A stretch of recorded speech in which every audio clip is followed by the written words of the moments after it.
Hello everyone, this is Namit and today I will tell you why you should learn Python. The first reason is Python is easy to understand.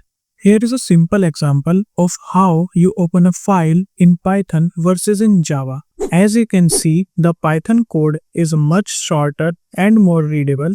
Because of this simplicity, Python is easier to remember, faster to write, and helps you focus more on logic rather than syntax compared to other languages.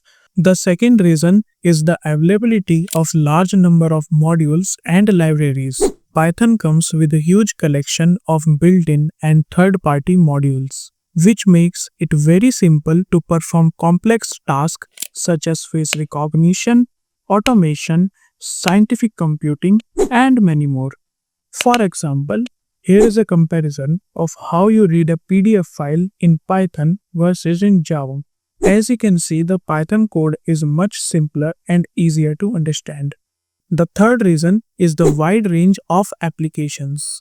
You can use Python for machine learning, deep learning, app development, web development, data analysis, and many more fields, all using a single language and a massive ecosystem of ready-to-use libraries. Because of this, Python offers a large number of job opportunities across different industries.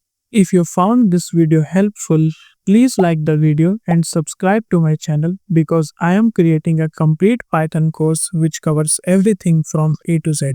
Thank you very much for watching and I will see you in the next tutorial.